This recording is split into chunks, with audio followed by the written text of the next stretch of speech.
I should have known the moment she walked into that boardroom 6 months ago that she would destroy everything I thought I knew about my life. But I'm getting ahead of myself. Let me take you back to the worst night of my existence, the night I sat alone in Romano's, the most expensive Italian restaurant in downtown Seattle, watching the door like a desperate fool, waiting for a woman who I was certain had already stood me up. My name is Michael Chen. 34 years old.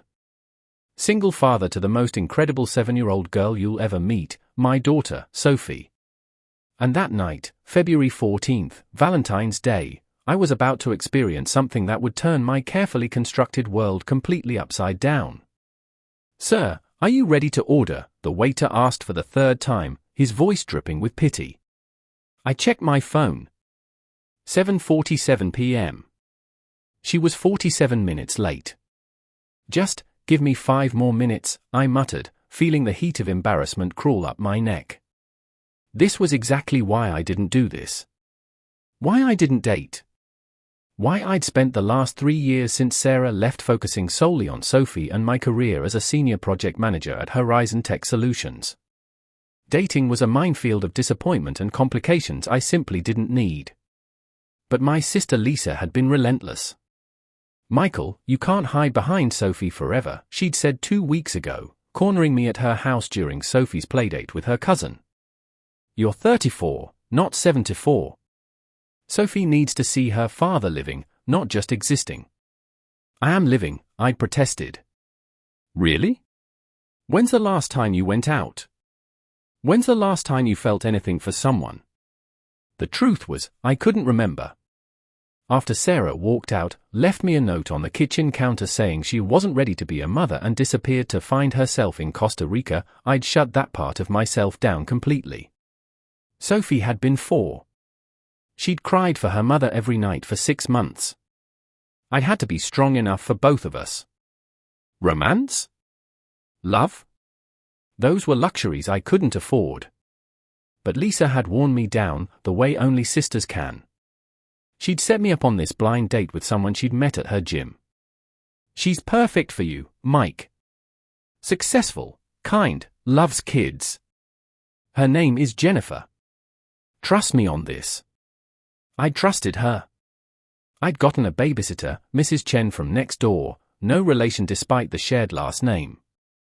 I'd put on my best suit, the charcoal grey one I usually reserved for major client presentations.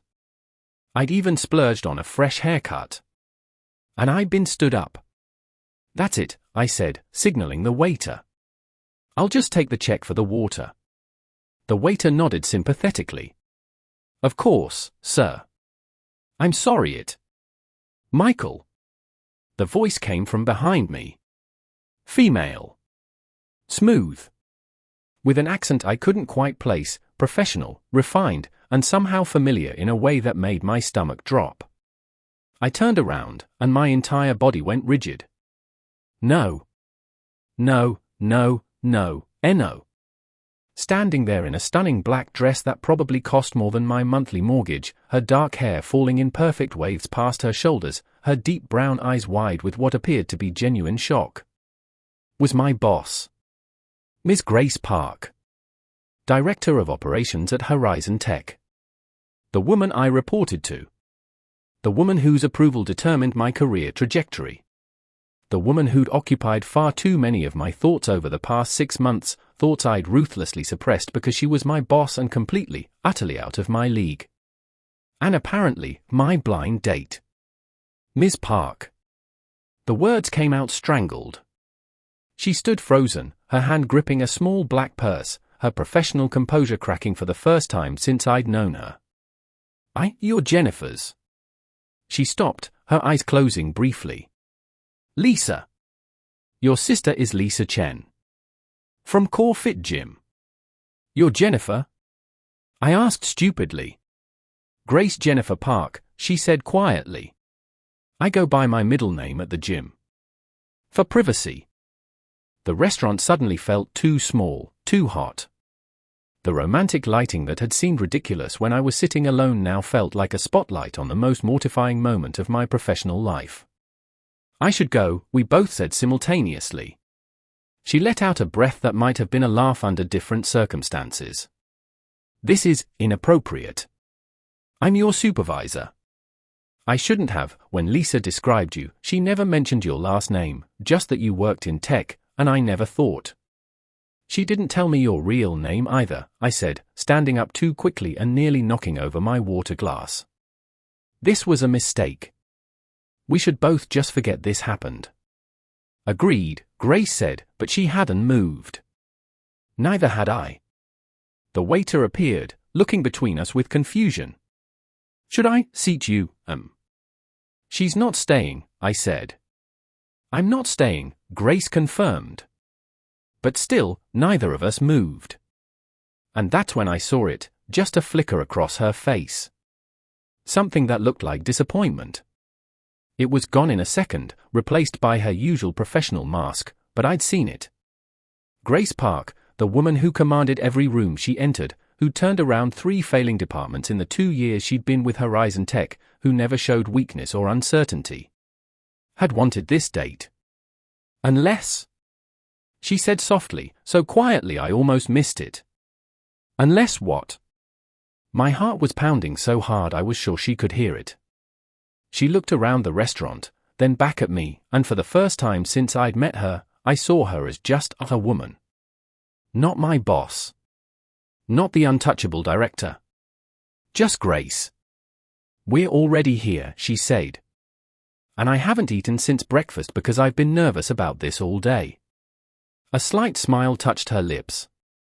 It seemed silly to waste the reservation. Every rational part of my brain screamed that this was a terrible idea. You don't date your boss. You don't blur professional lines. You don't risk your career, the career that pays for Sophie's life, her school, her future, on a romantic dinner. But I'd been living rationally for 3 years. I'd been safe, careful, appropriate. And I was miserable. One dinner, I heard myself say. Just as 2 people who got set up by well-meaning friends. Not as employee and supervisor. One dinner, Grace agreed. What happens at Romano's stays at Romano's. She sat down across from me, and the waiter, sensing the shift in energy, quickly brought menus and poured her water. For a moment, we just looked at each other. This is insane, I said. Completely insane, she agreed. We should establish some ground rules. Absolutely. She folded her hands on the table, and I noticed they were trembling slightly. Tonight, we're just Michael and Grace. No mention of work. No discussion of projects, deadlines, or corporate hierarchy. Agreed. And tomorrow, at the office, this never happened. Never happened, she confirmed. And if this goes badly, we both agree to be professional adults about it. Of course. The waiter returned. Are you ready to order?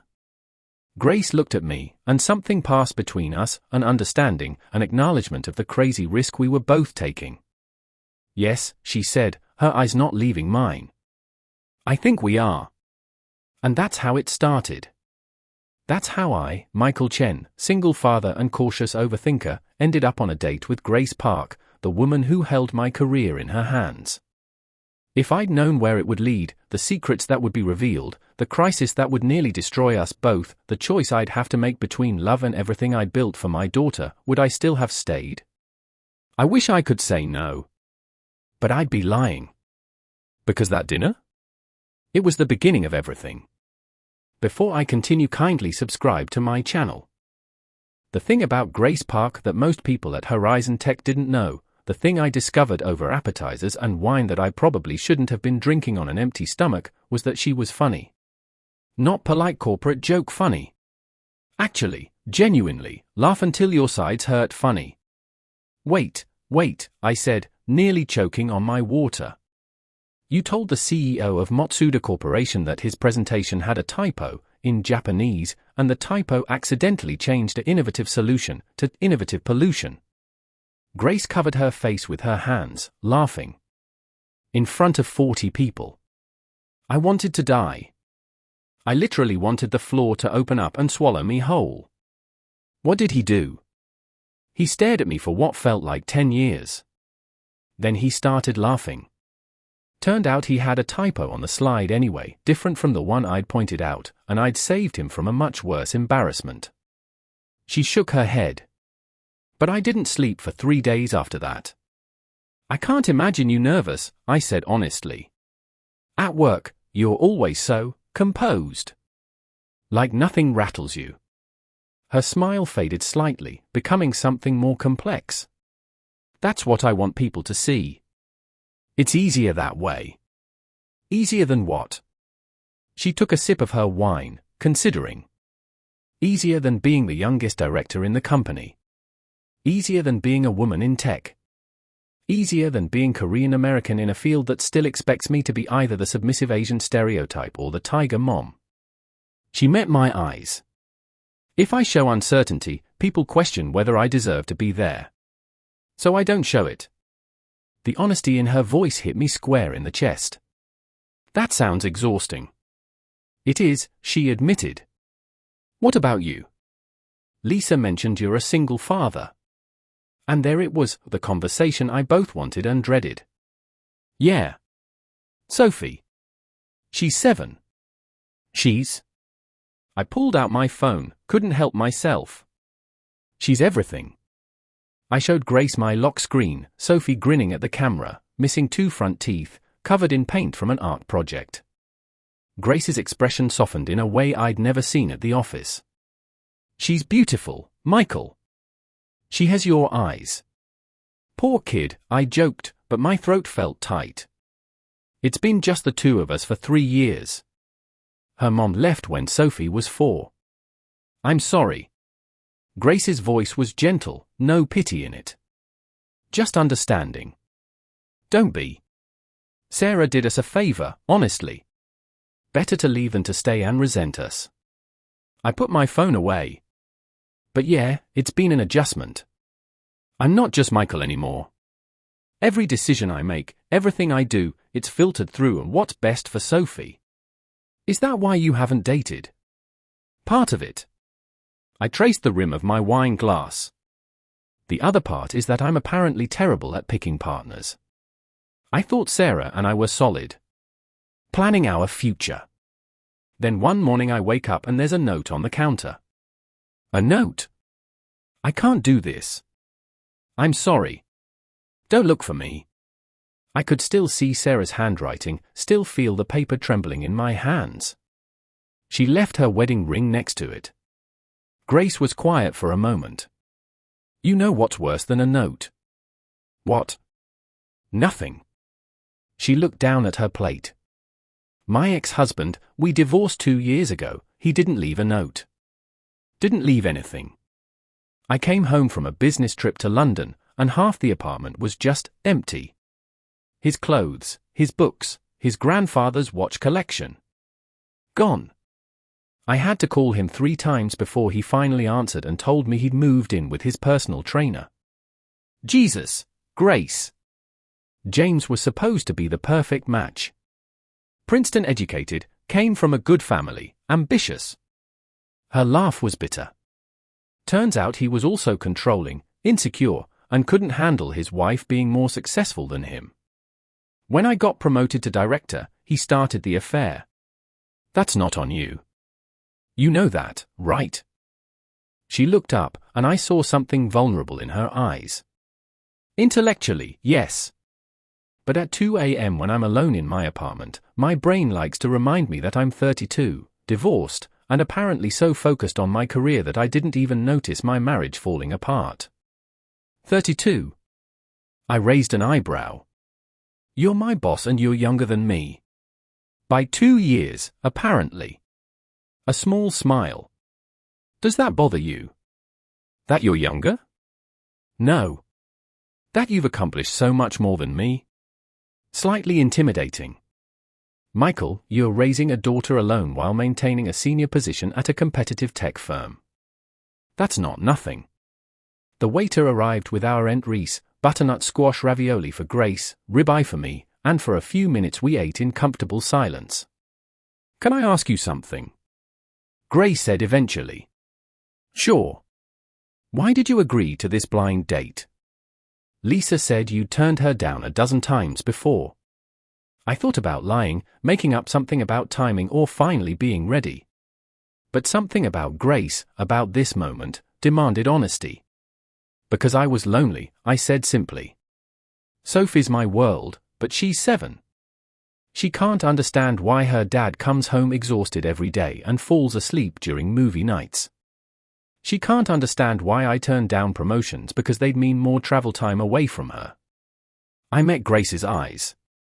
I love my daughter more than anything. But sometimes I miss having someone to talk to. Someone who sees me as Michael, not just Sophie's dad or the project manager or the guy who failed at marriage. Grace reached across the table, and before I could process what was happening, her hand was on mine. You're not a failure, Michael. The touch was electric. Professional boundaries be damned, this woman, this brilliant, complex, guarded woman, was holding my hand in the middle of Romano's, and I never wanted her to let go. Neither are you, I said quietly. We stayed like that for a moment, the restaurant noise fading into background static. Then Grace's phone buzzed. She glanced at it and sighed. I'm sorry, I have to, it might be my mother. Of course. She checked the message, and her expression shifted, tension creeping into her shoulders. Everything okay? It's... She hesitated. My mother. She's asking if I'm coming to this Sunday's family dinner. She does this every week. You don't usually go. It's complicated. Grace put her phone down. My parents are traditional Korean immigrants. They built a successful import business from nothing. They have very specific ideas about what success looks like. Let me guess, director at a tech company checks that box. Yes and no. Career success, yes. But I'm divorced, 32, and showing no signs of remarrying or giving them grandchildren. She smiled, but there was pain behind it. Every Sunday dinner is a reminder of my failures as a Korean daughter. That's not fair to you. Family rarely is, though, right? She looked at me curiously. What about yours? You said you have a sister. Lisa, yeah. She's great. Married, 2 kids, lives the perfect suburban life. I grinned. She's also incredibly nosy and apparently moonlights as a matchmaker. Should I thank her or curse her? Ask me at the end of the night. Grace laughed, and the tension dissolved. We fell back into easier conversation, books we'd read, places we'd traveled, embarrassing childhood stories. She told me about growing up in Seattle's Beacon Hill neighborhood, about her father's expectations and her mother's quiet disappointments.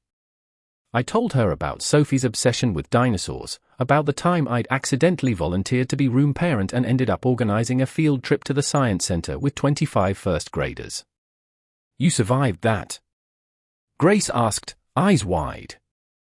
Barely. I counted heads every 30 seconds. I had nightmares for a week about losing someone. That's kind of adorable. Traumatic is the word you're looking for. No, Grace said softly. Adorable. You're a good father, Michael. Sophie's lucky. The sincerity in her voice made my chest tight. Time slipped away. The restaurant began to empty around us. We ordered dessert, tiramisu to share, and then coffee, both of us clearly not wanting the night to end. I can't remember the last time I talked to someone like this, Grace admitted as we lingered over espresso. Where I didn't have to perform or prove myself or be on. Me either. I checked my watch and winced. Though I should probably get home soon. Mrs. Chen charges extra after 11. Mrs. Chen. My neighbor. 67 years old, watches Korean dramas, makes the best Kim Kai I've ever had, and babysits Sophie. Grace's eyes lit up. She makes Kim Kai? Real Kim Kai? I mean, I think so. It's spicy and fermented and Sophie won't touch it. I haven't had real homemade Kim Kai since I moved out of my parents' house, Grace said wistfully. My apartment doesn't have good enough ventilation for fermenting. An idea struck me. A terrible, wonderful, completely insane idea. Come meet her, I said. What? Mrs. Chen. Come meet her when I pick up Sophie. She'd love to talk to someone in Korean. I think she gets lonely. And she always makes too much Kim Kai. Grace stared at me. Michael, you want me to come to your house? Tonight? After our date? Not like that, I said quickly, feeling my face heat. I just meant, you want Kim Kai, she has Kim Kai, and I stopped. Sorry. Terrible idea. Forget I said anything. But Grace was smiling. Not her professional smile. A real one. It's not a terrible idea, she said quietly. It's actually really sweet. She glanced at her watch. But it's also late, and tomorrow we both have to go back to being director and senior manager. Reality crashed back in. Tomorrow, Grace would be my boss again. Tomorrow, this magical bubble we'd created would pop, and we'd have to pretend none of this happened. Right, I said, trying to keep the disappointment out of my voice. Of course. We split the check, Grace insisted, despite my protests, and walked out into the cool February night. My car was parked to the left. Hers to the right. So, I said awkwardly. This was insane. Grace offered. I was going to say nice. It was nice. She tucked a strand of hair behind her ear, suddenly looking uncertain. Michael, I meant what I said. Tomorrow at work, we need to be professional. I know. This can't happen again. I know. It would be completely inappropriate for me to date someone I supervise. I know. She stepped closer. So this is good night. Good night, Grace. Neither of us moved. I had a really good time tonight, she whispered. Me too. This is a terrible idea, she said, even as she leaned in. The worst, I agreed, closing the distance between us. The kiss was soft, tentative, and it lasted maybe 3 seconds. It was also the best kiss of my entire life. When we pulled apart, Grace looked as stunned as I felt. Okay, she breathed. Okay. Now it's good night. Good night. She turned and walked to her car, a sleek silver Audi that was so perfectly Grace it made me smile.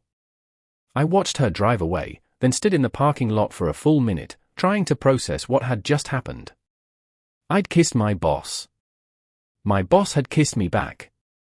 And tomorrow, we'd have to pretend it meant nothing. I drove home in a daze, paid Mrs. Chen, checked on Sophie, asleep, clutching her stuffed triceratops, and collapsed on my bed. My phone buzzed. Unknown number, I got your number from Lisa. I hope that's okay. I just wanted to say thank you for tonight. Grace.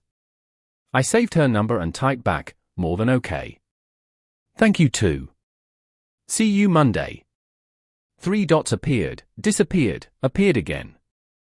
Grace, see you Monday. This is going to be so awkward. Me, spectacularly awkward. Grace, worth it though. Me, definitely worth it. Grace, good night, Michael. Me, good night, Grace. I put my phone down and stared at the ceiling, a smile I couldn't control spreading across my face. I had no idea how we'd navigate this. No idea if it would crash and burn. No idea if I was making the biggest mistake of my life. But for the first time in 3 years, I felt alive. And that had to count for something. Monday morning hit me like a freight train. I'd spent the entire weekend oscillating between euphoria and panic. Saturday, I'd taken Sophie to the aquarium, barely paying attention as she rattled off facts about jellyfish because I kept replaying that kiss. Sunday, I'd stress cleaned the entire apartment while Sophie watched cartoons, asking me 3 times if I was okay, Daddy. Now, standing in the Horizon Tech parking garage at 8:15 a.m., I was definitely not okay. Grace's Audi was already there.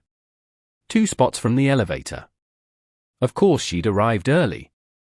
Get it together, Chen, I muttered to myself. The elevator ride to the 5th floor felt eternal. I'd worn my navy suit, professional, safe. I'd practiced neutral expressions in the bathroom mirror. I had a plan, polite, distant, professional. The plan lasted exactly 4 minutes. I walked past Grace's office on the way to mine. Her door was open. She was on the phone, gesturing with one hand while typing with the other. She looked up as I passed. Our eyes met. Every rehearsed professional greeting evaporated from my brain. She gave me the smallest smile, barely a curve of her lips, before returning to her call. I somehow made it to my office, closed the door, and sat down hard in my chair. This was going to be impossible. Morning. My coworker Derek appeared in my doorway, holding 2 coffees. You look like you need this. That obvious. Dude, you look like you didn't sleep all weekend. He handed me a cup. Hot date or something? I nearly choked. What? No. Just. Sophie had a rough night. The lie came easily. Too easily. Kids, man. This is why I have cats.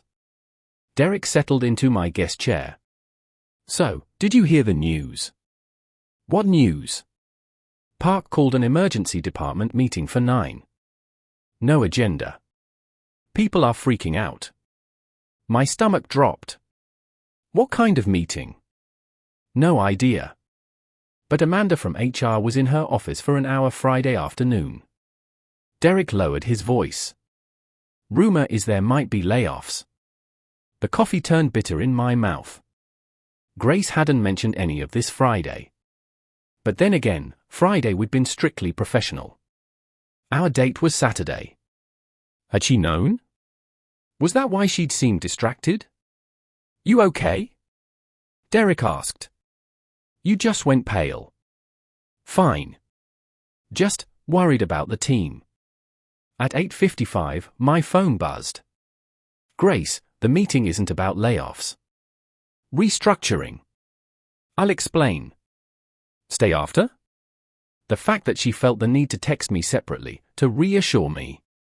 Me, okay. Thanks for the heads up. Grace, this is inappropriate, isn't it? Me texting you. Me, probably. Grace, see you in 5 minutes. Professional face. Me, professional face. The conference room was packed. Our entire department, 23 people, crammed around the table and lining the walls. The energy was tense. Grace entered at exactly 9 o'clock, carrying her tablet and a folder. She wore a charcoal blazer and white blouse. All business. The woman I'd had dinner with Saturday might as well have been a dream. Good morning, everyone. Thank you for coming on short notice. Her voice was crisp, authoritative. I'll get straight to point. Horizon Tech has been acquired by Nexus Global. The deal closes in 6 weeks.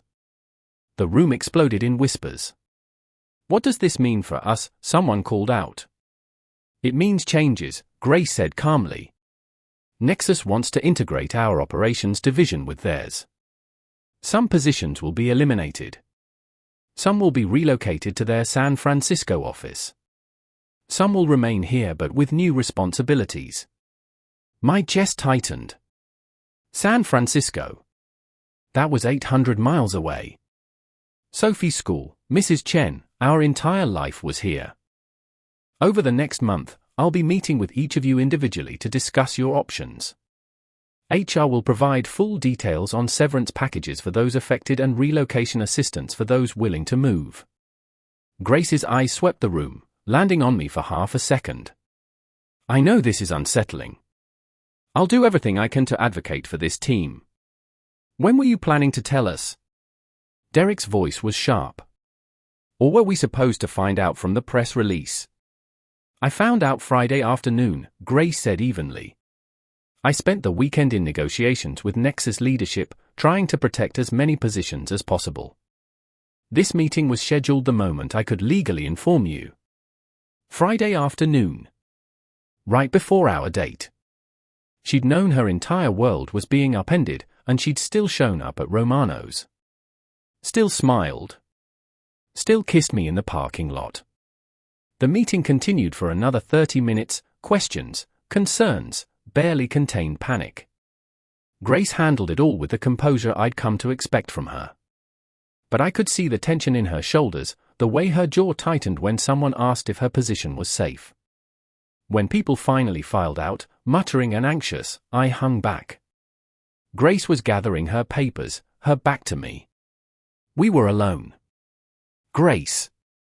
Close the door, she said quietly. I did. She turned to face me, and for the first time all morning, the professional mask slipped. She looked exhausted. I'm sorry, she said. I wanted to tell you Saturday. But I couldn't. The NDA I signed. I get it. You don't have to explain. I do, though. She leaned against the conference table. All weekend, I was texting you, talking to you, and the whole time I knew this bomb was about to drop. It felt like lying. You were protecting the company. That's your job. And now my job is to decide who stays and who goes. Who gets to keep their livelihood and who has to uproot their family or start over. Her voice cracked slightly. Michael, I have to make a list. 23 names, and I have to rank them. The weight of what she was saying hit me. You have to decide if I stay. I have to decide if everyone stays. Based on performance metrics, skill sets, redundancy with Nexus staff, she stopped. This is exactly why we can't, why Saturday was a mistake. The word mistake hit like a slap. A mistake. I repeated. You know what I mean. How can I be objective about your position when we... She gestured helplessly between us. When I can't stop thinking about you. My heart hammered. You can't stop thinking about me. Michael, that's not the point. It's exactly the point. I stepped closer. Grace, are you telling me you have feelings for me, or are you telling me Saturday meant nothing? She closed her eyes. I'm telling you that I'm your boss, we're in the middle of a corporate acquisition, and I can't afford complications. So I'm a complication. We both are. Her eyes opened, fierce and frustrated. Don't you see? If anyone finds out about Saturday, it compromises everything. They'll say I'm showing favoritism. Or worse, if I have to let you go, they'll say it's because something went wrong between us personally. Either way, your reputation suffers. My credibility suffers. She was right. I hated it, but she was absolutely right. So what do we do? I asked quietly. We go back to how things were before Saturday. Professional. Appropriate. She straightened, rebuilding her walls. You're a valuable team member, Michael. I'll fight for your position based on merit. Nothing else. And us? There is no us. There can't be. The words hung in the air between us, heavy and final. My phone buzzed. Both of us jumped. It was Sophie's school. Mr. Chen, Sophie says she doesn't feel well. Can you come pick her up? Perfect timing. The universe giving me an escape route. I have to go, I said. Sophie's sick. Grace's expression softened instantly. Of course. Go. Take whatever time you need. Thanks. I headed for the door, then stopped. Grace? For what it's worth, Saturday wasn't a mistake. Not to me. I left before she could respond. Sophie had a fever of 101. Not serious, but enough that she needed to stay home. I set her up on the couch with her blanket, cartoons, and soup. Daddy, you seem sad, she said, looking up at me with those two perceptive 7-year-old eyes. Just worried about you, sweetheart. I'm okay. It's just a cold. She tilted her head. Are you sad about work? A little. Is it the mean lady boss? I almost laughed. Miss Park isn't mean, Soph. She's just busy. Mrs. Chen says busy people forget to smile. Out of the mouths of babes. My phone buzzed. Grace again. Grace, is Sophie okay? Me, just a fever. She'll be fine. Grace, I'm glad. And Michael. I'm sorry about earlier. Me too. 3 dots appeared, then disappeared. Then appeared again. Grace, this is impossible, isn't it? Me, yeah. Grace, I don't know what to do. Me either. Grace, I should stop texting you. Me, probably. Grace, but I don't want to. I stared at those words, my heart racing. Me, then don't. The next 2 weeks were torture. At work, Grace and I were models of professionalism. She conducted my acquisition review in her office on a Wednesday afternoon, 30 minutes of discussing my project portfolio, technical skills, and team contributions.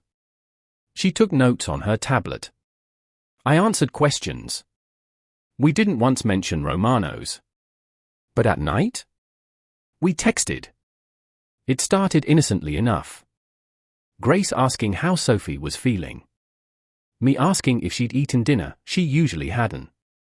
Then it evolved into something more, late-night conversations about everything and nothing. Grace, my mother called again. Sunday dinner invitation number 47. Me, you counting? Grace, she's relentless. I'm impressed and exhausted. Me, what would happen if you just went?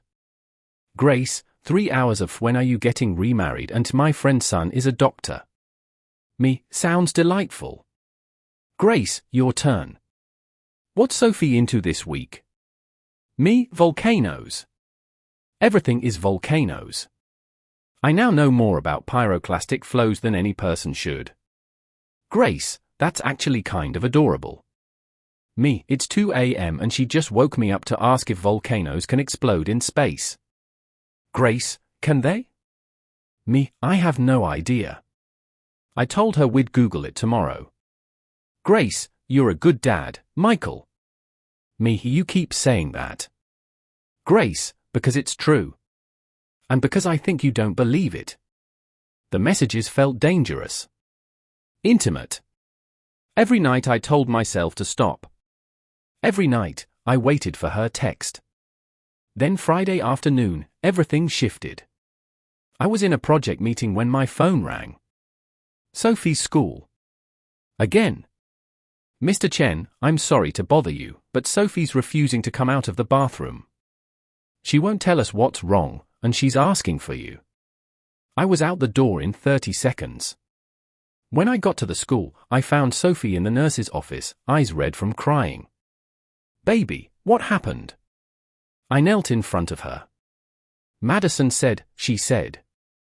Sophie's voice broke. She said I don't have a real family because I don't have a mom. My heart shattered. Oh, sweetheart. She said her mom said you probably did something bad and that's why my mom left. Tears streamed down her face. Did you, Daddy? Did you make Mommy leave? I pulled her into my arms, fury and heartbreak warring in my chest. No, Sophie. No. Your mom leaving had nothing to do with you or me. Sometimes adults make choices that hurt people, but that doesn't mean it's anyone's fault. But why doesn't she want us? How do you explain to a 7-year-old that her mother was selfish? That Sarah chose herself over her daughter? That some people aren't capable of unconditional love? I don't know, baby. But I want you. So much. You're my whole world. We stayed like that for a long time. When I finally got Sophie home and settled, my phone rang. Grace. Hey, I answered, surprised. We didn't usually call. Michael, I heard what happened. Derek mentioned Sophie got pulled from school. Word travels fast. Are you both okay? The concern in her voice broke something open in me. Not really. Some kid told Sophie she doesn't have a real family. That I must have done something to make her mom leave. Michael. Grace's voice was soft with empathy. I'm so sorry. She's 7, Grace. She shouldn't have to deal with this. My voice cracked. She shouldn't have to defend her family or wonder if her mother leaving was her fault. Where are you right now? Home. I'm coming over. Grace, you don't have to. I'm already in my car. Text me your address. 20 minutes later, Grace Park was standing on my doorstep wearing jeans and a sweater, the most casual I'd ever seen her. She held a bag from the Asian grocery store. You came, I said stupidly. You sounded like you needed someone. She held up the bag. I brought ice cream. And rice cakes. I didn't know what 7-year-olds like. She likes ice cream. I stepped aside to let her in. Grace, this is inappropriate? Probably. But I'm here as a friend, not your boss. Sophie appeared in the hallway, clutching her triceratops. Daddy, who's that? Sophie, this is Ms. Park. She's a friend from work. Grace knelt down to Sophie's level. Hi, Sophie. Your dad talks about you all the time. He says you're an expert on dinosaurs. Sophie nodded shyly. Especially triceratops. That's so cool. I don't know anything about dinosaurs. Maybe you could teach me. And just like that, Sophie's face lit up. For the next hour, I watched Grace Park, the woman who commanded boardrooms and negotiated million-dollar deals, sit on my living room floor learning about the Cretaceous period from my daughter. So the T-Rex and Triceratops were enemies? Grace asked. Not enemies. More like predator and prey, Sophie explained seriously. But Triceratops had horns for protection. They were really smart. Like you, Grace said, and Sophie beamed. Later, after Sophie went to bed, Grace and I sat on the couch with tea. Thank you, I said quietly. You didn't have to do this. I wanted to. Sophie's wonderful, Michael. She liked you. She doesn't usually warm up to strangers that fast. Grace smiled. Maybe I'm not really a stranger. She's heard about me. Only that you're my boss. I haven't told her about, you know. There's nothing to tell, Grace said, but she didn't sound convinced. Grace. I finished the evaluation list today. Her voice was quiet. For the acquisition. My chest tightened. And? Your position is safe. You're being retained, no relocation required. She looked at me. You're too valuable to lose. Your skills, your leadership, your project success rate, it was an easy decision. Relief flooded through me. Thank you. Don't thank me. It was merit-based. Anyone looking at your record would make the same call. She paused. But 12 people are being let go. For are being asked to relocate to San Francisco. That's rough. I had to tell Jennifer Kim today that her position is eliminated. She has 3 kids. She cried in my office for 20 minutes. Grace's voice shook. This job, Michael. Sometimes I hate this job. Without thinking, I reached for her hand. You did what you had to do. Did I? Or did I take the easy route? Nexus gave me parameters, and I followed them. What if I'd fought harder? Then you'd risk your own position, and then you couldn't help anyone. She looked at our joined hands. When did this happen? When did what happen? When did you become the person I want to talk to about everything? The person whose opinion matters most.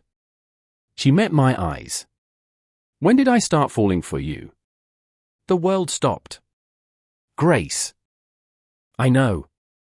I know all the reasons this is impossible. You work for me.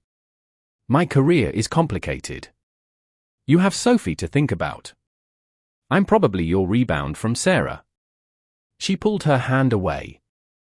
But I can't stop thinking about you, Michael. And being here tonight, seeing you with Sophie, seeing the life you've built. I don't want to walk away. Then don't. It's not that simple. Why not? We're both adults. We both feel something. Why can't we figure it out? Because I've already failed at marriage. Because I have a reputation to protect. Because she stopped. Because I'm scared. The honesty in those 3 words broke my heart. I'm scared too, I admitted. Terrified, actually. But Grace, I haven't felt this alive in years. She stood up abruptly. I should go. This was a mistake. Stop saying that. What else should I call it? I'm at my employee's house, confessing feelings that could destroy both our careers. Or we could have something real. Real? She laughed bitterly. Michael, you don't even know me. You know the version I showed you at dinner. The version I want you to see. Then show me the rest. Show me everything. She stared at me, conflict written across her face. Then, quietly, my ex-husband is Nexus Global's VP of Operations. The words hit like a punch to the gut. What? James. My ex. He works for Nexus. He's been here twice already for acquisition meetings. In 3 weeks, when the deal closes, he'll be in Seattle permanently. Her voice was hollow. He'll be in our building. In meetings. Possibly in a supervisory role over my department. Does he know about us? There is no us to know about. But yes, he saw us together in the parking garage Tuesday. He made a comment about me fraternizing with subordinates. She met my eyes. He'll use it against me if he can. That's who James is. Everything suddenly made horrible sense. Her distance. Her fear. Her insistence that we couldn't be together. Grace. I need to go. She grabbed her purse. Tonight, it can't happen again. I'm sorry. She was out the door before I could stop her. I stood in my empty living room, the echo of her confession hanging in the air. My boss was falling for me. Her ex-husband was about to become our supervisor. And I was in way over my head. The next morning, I woke up to 17 missed calls from my sister. Lisa, what? Please tell me you didn't sleep with your boss. My stomach dropped. What are you talking about? Grace. Jennifer from my gym. She called me at midnight crying, saying she made a terrible mistake setting you up, that it's gotten complicated. Lisa's voice was sharp. Michael, what happened? I rubbed my face. Sophie was still asleep. I had maybe 10 minutes before she woke up. We went on the date. It went well. Really well. Then Monday I found out she's my boss. You didn't know. You called her Jennifer. You never mentioned where she worked. Lisa groaned. Oh my God. Okay. Okay, how bad is it? She came over last night. Met Sophie. Told me she's falling for me, then ran out because her ex-husband is about to be our supervisor. Silence. Lisa? I'm trying to figure out if this is romantic or a complete disaster. Both. Definitely both. What are you going to do? I have no idea. Monday morning, I walked into the office to find chaos. Derek grabbed me the moment I stepped off the elevator. Dude, where have you been? I've been texting you all weekend. My phone died. What's going on? Emergency meeting in 10 minutes. Nexus executives are here early. Something about accelerating the timeline. My blood ran cold. Where's Grace? Her office. She looks not good, man. I found her standing at her window, staring out at the Seattle skyline. She was in full armor, black suit, hair pulled back severely, expression unreadable. Grace. She turned.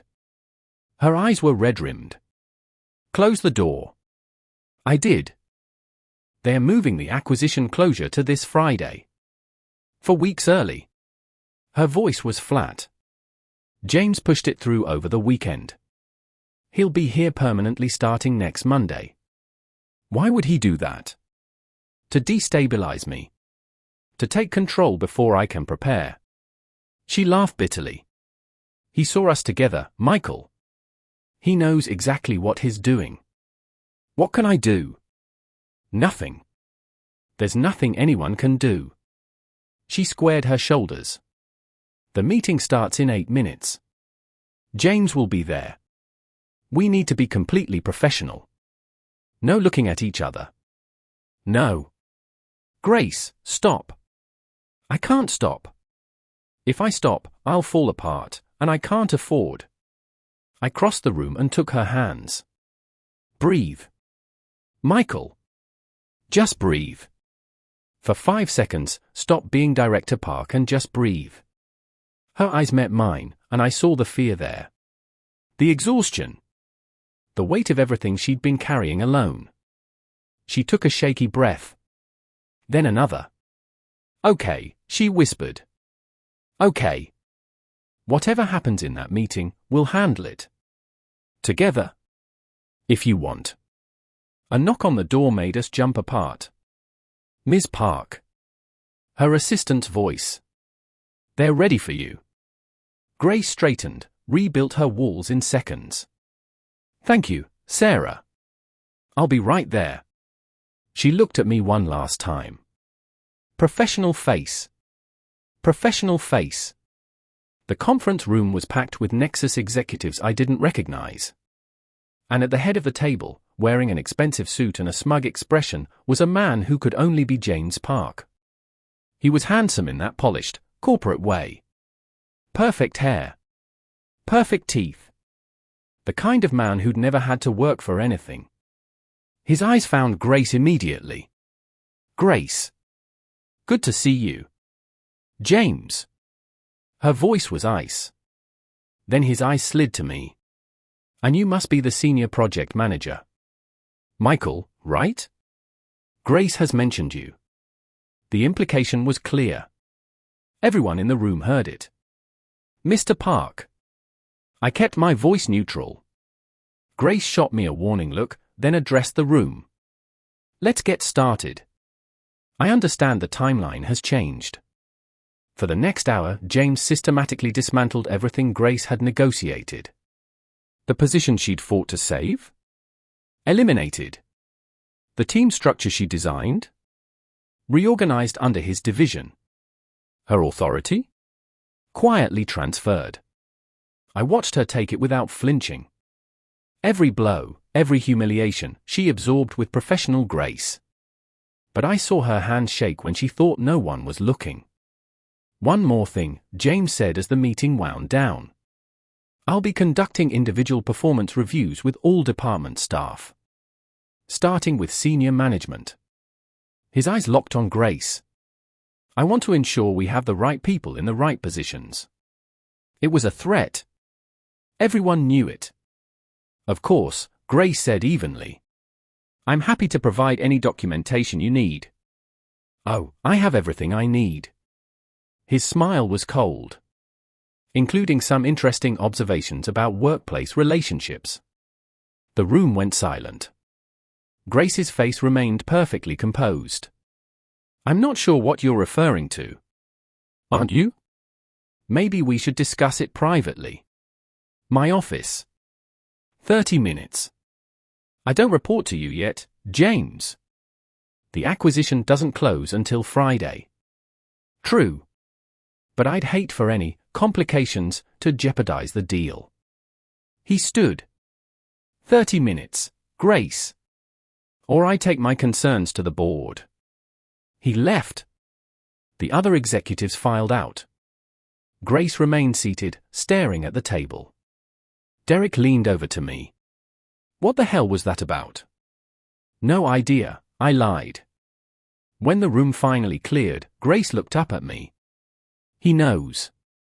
He's bluffing. He can't know anything. He saw us in the parking garage. He's probably had someone watching me since. She stood, unsteady. Michael, if this comes out, if the board thinks I've been showing favoritism or having an inappropriate relationship with a subordinate, I'll lose everything. My job, my reputation, my credibility. We had one date. Before I knew who you were. It doesn't matter. The optics are terrible. She gathered her things. I have to go meet him. Alone. Grace, don't. He's manipulating you. I know exactly what he's doing. But I don't have a choice. She was at the door when I said, "What if we went public?" She froze. What? What if we told HR ourselves? Disclosed the relationship, requested a transfer so we're not in the same reporting structure. There is no relationship to disclose. Isn't there? Grace turned slowly. Michael, even if there was, even if I wanted there to be, I can't lose this job. I can't be the woman who slept her way through the ranks or played favorites. I've worked too hard. So you're just going to let him destroy you? I'm going to survive. Like I always do. Her voice broke slightly. Alone. Like I always do. She walked out. I stood there, helpless and furious, as my phone buzzed. Sophie's school, Mr. Chen, Sophie is asking to go home. She says she doesn't feel safe. Not now. Please, not now. But Sophie came first. She always came first. I grabbed my keys and ran. Sophie was sitting in the principal's office when I arrived, her backpack clutched to her chest. What happened? I asked Mrs. Rodriguez, the principal. Madison's mother came for lunch today. She made some comments. Loudly. About non-traditional families. Mrs. Rodriguez looked uncomfortable. Sophie heard. I'm so sorry, Michael. I knelt in front of my daughter. Soph, talk to me. She said I was from a broken home. That kids like me need charity. Sophie's voice was small. Everyone heard, Daddy. Everyone was looking at me. My heart shattered and my rage ignited simultaneously. Can I speak to Madison's mother? I asked through gritted teeth. She already left. But Michael, I think we need to discuss. I'm taking Sophie home. We'll talk tomorrow. I signed Sophie out, held her hand tight, and drove home in silence. That's where we were, Sophie doing homework at the kitchen table, me making grilled cheese, when my phone exploded. Derek, dude. Are you seeing this? I opened the company Slack. My blood turned to ice. Someone had posted a photo in the general channel. Me and Grace. In the parking lot of Romano's. The night of our date. Kissing. The caption, interesting how some people get ahead at Horizon Tech. Oh God, I whispered. My phone rang. Grace. Michael, I'm so sorry. I don't know how. James. Who else? Her voice was shaking. HR just called me in. There's going to be an investigation. They're asking if I showed favoritism in the acquisition decisions. If our relationship influenced. What did you tell them? The truth. That we went on one blind date before I knew you worked for me. That nothing happened after. She paused. I didn't mention the texting. Or that I came to your house. Grace. They're putting me on administrative leave pending the investigation. Effective immediately. Her voice cracked. Michael, I'm being escorted out of the building. They took my badge. My laptop. Like I'm a criminal. I'm coming down there. No. That'll make it worse. She took a shaky breath. Just stay with Sophie. I'll figure this out. This isn't just your problem. Yes, it is. I'm the one with power in this dynamic. I'm the one who should have known better. A pause. I need to go. They're waiting. She hung up. I stood in my kitchen, my daughter 10 feet away, my career potentially in ruins, watching the woman I was falling for get destroyed. All because of one kiss. The next 72 hours were hell. Tuesday, I was called into HR. 3 people asked me the same questions 50 different ways. Had Ms. Park shown me favoritism? Had there been inappropriate communication? Had I felt pressured into a relationship? There was no relationship, I repeated. One date. One kiss. Nothing else. They didn't believe me. I could see it in their faces. Wednesday, Derek told me people were taking sides. Half the office thought Grace had abused her power. The other half thought I'd seduced her for job security. For the record, I think it's all bullshit, Derek said. But dude, you need to be careful. James is pushing for your termination too. On what grounds? Inappropriate workplace conduct. Lying to HR. Take your pick. Thursday morning, Sophie woke up with a 103-degree fever. Real this time, not stress. The flu.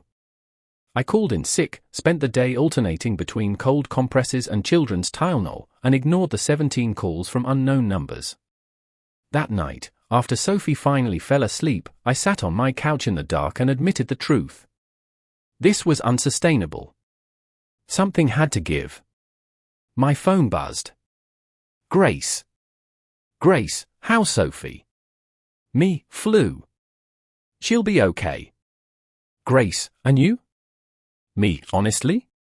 Not great. Grace, I heard James is pushing to fire you. Me, yeah. Grace, this is my fault. All of it. Me, it takes 2 people to kiss, Grace. Grace, I should have been stronger. Should have walked away that night. Me, do you wish you had? 3 dots appeared. Disappeared. Appeared again. Grace, no. That's the worst part. Even with everything that's happened, I don't regret that kiss. Me either. Grace, Michael, I need to tell you something. James made me an offer today. My stomach dropped. Me, what kind of offer? Grace, he drops the investigation. Tells HR it was a misunderstanding. Protects your job and mine. Me, in exchange for what? Grace, I step down from director. Take a demotion to senior manager. Report to him directly. And I stop seeing you. Not that we were seeing each other, but you know what I mean. Me, he wants to control you. Grace, he wants to win. He always does. Me, what did you say? Grace, I told him I needed time to think about it. Me, Grace, don't do this. Don't let him manipulate you. Grace, what choice do I have? If I fight this, we both lose our jobs. You have Sophie to support. I have my career, my reputation. James holds all the cards. Me, so we just give up? Grace, I don't know. I'm so tired, Michael. I'm tired of fighting. Tired of being strong. Tired of pretending I don't care. Me, then stop pretending. Grace, and do what? Run away with you? Build a life together? We barely know each other. Me, I know enough. Grace, you know what I've shown you. You don't know about my panic attacks. Or that I haven't spoken to my parents in 6 months because I can't handle their disappointment. Or that some nights I sit in my apartment and wonder if I've wasted my entire life chasing a career that makes me miserable. My heart ached reading those words. Me, I know you came to my house when Sophie needed someone. I know you sat on my floor learning about dinosaurs. I know you're the first person I want to talk to when something happens. Good or bad. Grace, Michael. Me, I know I'm falling in love with you. And that terrifies me. But it's true. For 2 minutes, nothing. No typing indicator. No response. Then. Grace, I need to see you. Me, Sophie's asleep. I can't leave her. Grace, then I'm coming there. Me, Grace, it's midnight. Grace, I don't care. I need to see you. Please. 20 minutes later, Grace Park stood on my doorstep in jeans and a hoodie, her hair down, mascara slightly smudged. She looked more beautiful than I'd ever seen her. Hi, she said softly. Hi.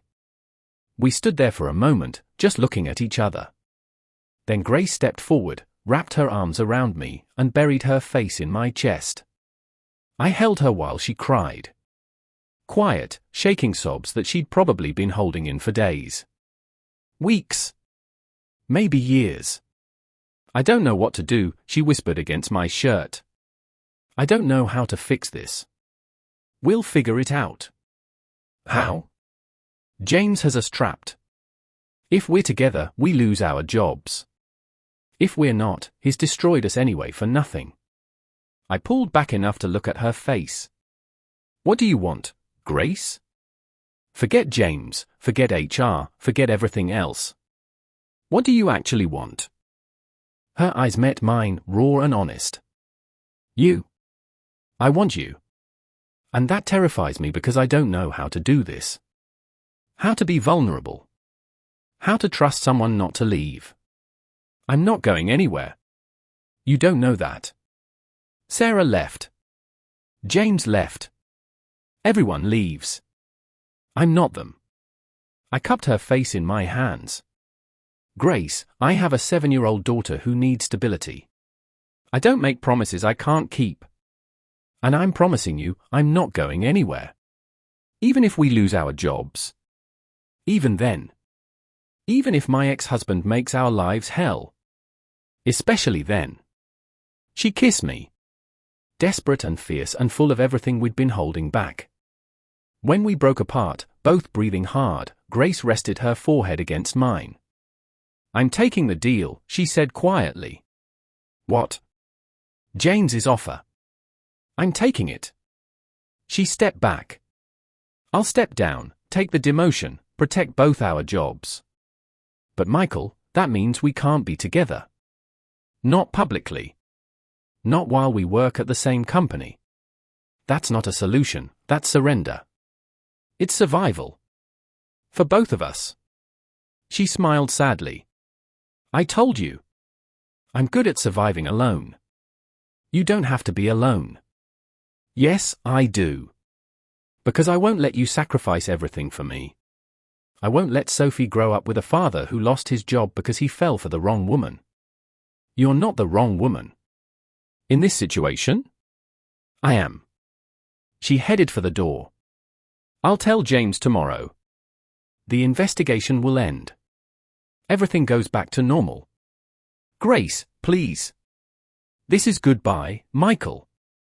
Tears streamed down her face. For real this time. She left. And I let her go. Because she was right. Sophie came first. She had to. Even if it was destroying me. Friday morning, I woke up to Sophie standing beside my bed. Daddy, why are you sad? I'd thought I'd hidden it better. Apparently not. Just work stuff, sweetheart. Nothing for you to worry about. She climbed into bed next to me, her fever finally broken. Is it about the pretty lady? The one who came over? My heart stopped. What makes you say that? You smile different when you talk about her. Like how Uncle Tom smiles at Aunt Lisa. She tilted her head. Do you love her? 7 years old, and she could see right through me. It's complicated, Soph. That's what grown-ups say when the answer is yes but they're scared. She snuggled against me. Mrs. Chen says being scared is okay. Being scared means it matters. When did you get so wise? I'm 7 3/4. Almost 8. I held my daughter close and realized something. I'd been so focused on protecting her from instability that I'd forgotten to show her what it looked like to fight for something. To be brave. To choose love even when it was terrifying. What kind of example was I setting? My phone buzzed. Derek. Derek, dude. Turn on the news. Now. I grabbed my phone, pulled up the local news site, and my blood ran cold. Nexus Global executive accused of corporate espionage.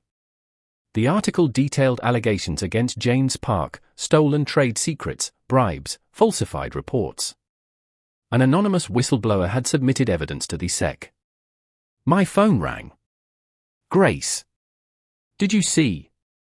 Her voice was breathless. Just now. Grace, is this? I submitted everything to the SEC yesterday. Every email James sent me during our marriage about cutting corners. Every document he asked me to falsify. Every threat he made. She laughed, almost hysterical. I kept it all. For 2 years, I kept every piece of evidence, and yesterday I finally used it. Grace, this is huge. If they investigate. They already are. James was escorted out of the Nexus building an hour ago. The acquisition is on hold pending review. Her voice shook. Michael, I just destroyed my ex-husband's career. I committed corporate warfare. And I'm terrified and exhilarated and I can't breathe. Where are you? My apartment. I've been up all night waiting for the news to break. I'm coming over. Michael, Sophie is coming with me. Get dressed. We'll be there in 30 minutes. Grace's apartment was in a high-rise downtown, all modern lines and floor-to-ceiling windows. She answered the door in the same clothes from last night, her hair a mess, her eyes wild. You brought Sophie, she said, surprised. Hi, Ms. Grace. Sophie waved. Daddy said you needed friends today. Grace's eyes filled with tears. He's right. Come in. While Sophie explored Grace's bookshelves, delighted to find a collection of illustrated science books, Grace and I sat on her couch. Tell me everything, I said. She did.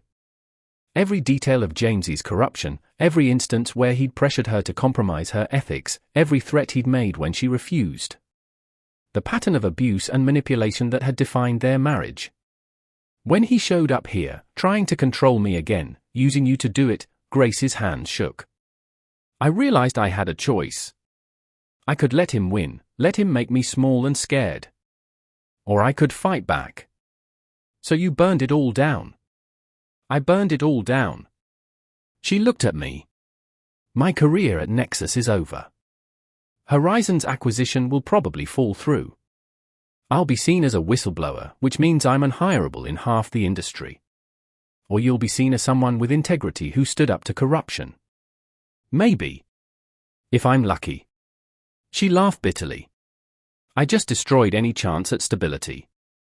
At the safe, predictable life I've been building since the divorce. Good, I said. She blinked. Good? Grace, that life was making you miserable. You said it yourself, sitting alone in your apartment, wondering if you'd wasted everything chasing a career that didn't fulfill you. I took her hand. Maybe this is a chance to build something different. Like what? I don't know. But whatever it is, you don't have to do it alone. Michael, you barely know me. The real me. The messy, complicated, sometimes disaster version. Ms. Grace. Sophie appeared, holding a book. Can you read this to me? It's about black holes. Grace looked at my daughter, then at me, then back at Sophie. I'd love to, she said softly. I watched them curl up together on the couch, Grace reading in that calm, measured voice while Sophie listened with rapt attention. And I saw it, the future I'd been too scared to imagine. Not perfect. Not simple. But real. My phone rang an hour later. HR. Mr. Chen, we need you to come in. There have been developments. Grace drove us to the office, Sophie insisted on coming, declaring it an adventure. The HR director, Margaret, met us in the lobby. Ms. Park. Mr. Chen. She looked at Sophie. And you must be Sophie. I've heard a lot about you. Good things? Sophie asked. Very good things. Margaret smiled. Michael, Grace, given recent events with Mr. Park's termination and the SEC investigation, the board has reviewed the complaint against you both. My heart hammered. The investigation is closed. We've determined that your relationship began outside of work, prior to your knowledge of the supervisory dynamic, and that Ms. Park's acquisition decisions were based solely on merit and documentation. Margaret looked at Grace. However, we do need to address the reporting structure going forward. I understand, Grace said quietly. I'll submit my resignation. That won't be necessary. We'd like to offer you the VP of Operations position. James's former role, restructured. You'd report directly to the CEO, not through the Nexus chain. Margaret turned to me. And Michael, we're offering you the Director of Operations position, Grace's current role. You'd be peers, not supervisor and subordinate. I stared at her. You're promoting us both. Your teams speak highly of both of you. Your project success rates are among the highest in the company. And frankly, after the James Park disaster, we need people with integrity. She smiled. Of course, we'd need you to disclose any personal relationship for HR records, but there's no policy against peer-level dating. Grace and I looked at each other. Can we have a moment? Grace asked. Of course. Take your time. Margaret left us in the lobby. Sophie was playing on her tablet, oblivious. VP of Operations, Grace said slowly. That's more than I had before. Director, I echoed. That's more travel. More hours away from Sophie. You don't have to take it. You could stay in your current role. And you don't have to take VP. You could do something completely different. Start over. We stood there, both of us terrified. What do you want? I asked, repeating my question from days ago. Grace looked at Sophie, then at me. Honestly? I want to take the VP role. I want to prove I can do it, that I earned it. But I also want. She took a breath. I want dinner with you and Sophie on weeknights. I want to teach her about science and listen to her dinosaur facts. I want to wake up next to you on Sundays and figure out how to make pancakes without burning them. You can't make pancakes. I'm a disaster in the kitchen. I live on takeout and protein bars. She smiled. I want to build a life, Michael. Not a perfect one. A real one. With you. If you'll have me. I can't make pancakes either, I admitted. But Mrs. Chen can teach us.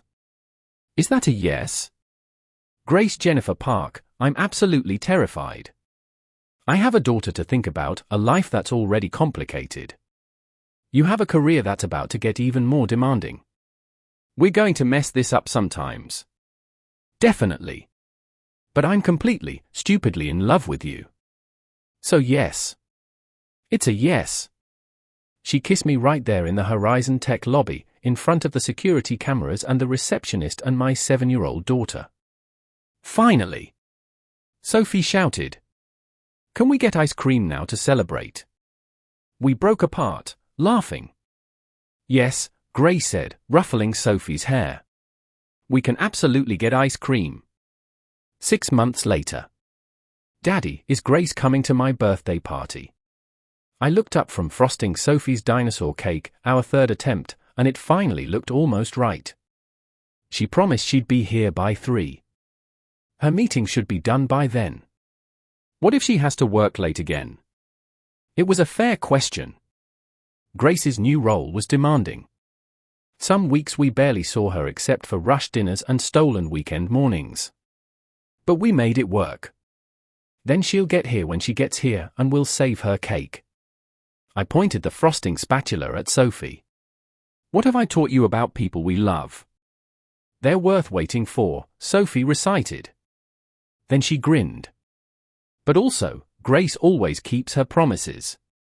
She was right. Grace might be late sometimes, might have to take calls during movie night, might fall asleep on our couch mid-conversation, but she showed up. Always. The doorbell rang. Sophie shrieked and ran to answer it. Grace! I heard Grace's laugh from the kitchen. Happy birthday, dinosaur expert! I brought you something. I walked out to find Grace in jeans and a sweater, her casual weekend uniform now, holding a massive wrap box. That's not a pony, is it? I asked. Because we talked about this. It's better than a pony. Grace winked at Sophie. Open it. Sophie tore into the wrapping to reveal a deluxe paleontology kit, complete with fossil digging tools and a guide to local dig sites. We can go on a real dig. Sophie's eyes were huge. This summer. You, me, and your dad. I already cleared my schedule. Grace caught my eye. 3 weeks. No phones, no work. Just us. My heart swelled. You took 3 weeks off. I figured it was time. She crossed to me, kissed me softly. How's the cake? Edible. Mostly. Then we're overachieving. She looked around at our small house, now decorated with Sophie's artwork and Grace's books and the life we'd built together. I have some news. Good news or complicated news? Both. Grace smiled. I got a call from Stanford. They want me to guest lecture next semester. Business ethics and corporate responsibility. Grace, that's amazing. It would mean 1 week a month in California. But? She glanced at Sophie, who was absorbed in her kit. I was thinking maybe you and Sophie could come with me sometimes. Make it a trip. See some things. You want us to travel with you.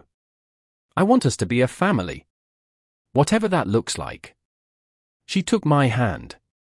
Michael, I know we've only been together 6 months. I know this is fast. But I'm tired of half measures and someday. I'm 33 years old, and I finally found something real. Someone real. 2 someones. Are you saying what I think you're saying? Grace pulled a small box from her pocket. My heart stopped. I'm not proposing, she said quickly. I know you're not ready for that, and honestly neither am I. But this? She opened the box to reveal a simple silver key. This is a key to my apartment. Which I'm hoping becomes our apartment. If you want. Both of you. Sophie looked up. We'd move in with Grace. Only if you want to, sweetheart, Grace said nervously. You'd have your own room. And we'd be closer to your school. And there's a great park nearby. But it's a big change, so if you're not ready. Can my room have dinosaur wallpaper? Grace laughed, relieved. It can have whatever you want. I looked at this woman, brilliant, complicated, brave Grace Park, who'd entered my life like a whirlwind and somehow made everything make sense. Move in together, I said slowly. That's a big step.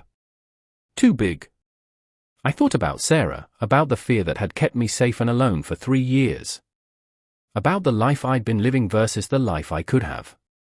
No, I said. It's exactly right. Grace's face lit up. Yeah? Yeah. On one condition. Anything. Mrs. Chen comes with us. She's family now. Grace pulled me into a kiss that tasted like forever. Miss Grace. Sophie asked. Does this mean you're going to be my mom? We both froze. Grace knelt down to Sophie's level, her eyes shining. I would be honored to be your mom, if that's what you want. But only when you're ready. There's no rush. Sophie considered this seriously. Can I still call you Grace? Always. And can we still do science experiments? Every weekend. Then okay. You can be my mom. Sophie hugged Grace fiercely. I love you, Grace Mom. Grace held my daughter, our daughter, and cried happy tears. I watched them, this impossible family we'd built from blind dates and corporate disasters and the courage to choose each other, and I knew. This was it. This was everything. Not perfect. Not simple. But real and messy and absolutely worth fighting for. My boss had walked into that restaurant 6 months ago and changed everything. And I'd do it all again in a heartbeat. Epilogue, 1 year later. The wedding was small. Just family and close friends in Mrs. Chen's garden, she'd insisted, and we couldn't say no. Sophie was the flower girl, wearing a purple dress and her favorite dinosaur sneakers. Lisa was crying before the ceremony even started. And Grace walked down the aisle in a simple white dress, no veil, carrying a bouquet of wildflowers. When she reached me, she whispered, still sure about this. Absolutely terrified, I whispered back. You? Completely. But I'm done running from things that scare me. We said our vows in front of the people who mattered. Sophie held the rings. Mrs. Chen sobbed in Korean. Even Grace's parents showed up. Her mother had called 2 months ago, saying life was too short for grudges. I love you, Michael Chen, Grace said, sliding the ring onto my finger. I love you, Grace Park, I replied. Soon to be Grace Chen. Unless you want to hyphenate. We never actually discussed. She kissed me, stopping the rambling. Our guests cheered. Sophie yelled, finally, again, because apparently that was her thing now. And somewhere in Seattle, in the company we both still worked for, our story had become legend, the single dad and the Korean boss who fell in love at a blind date and refused to let anything keep them apart. Not corporate politics. Not ex-husbands. Not fear or doubt or the 1,000 reasons it shouldn't work. Just two broken people who chose to be brave together. And lived happily, messily, perfectly imperfectly ever after. The end? Kindly hit that subscribe button and leave a comment below.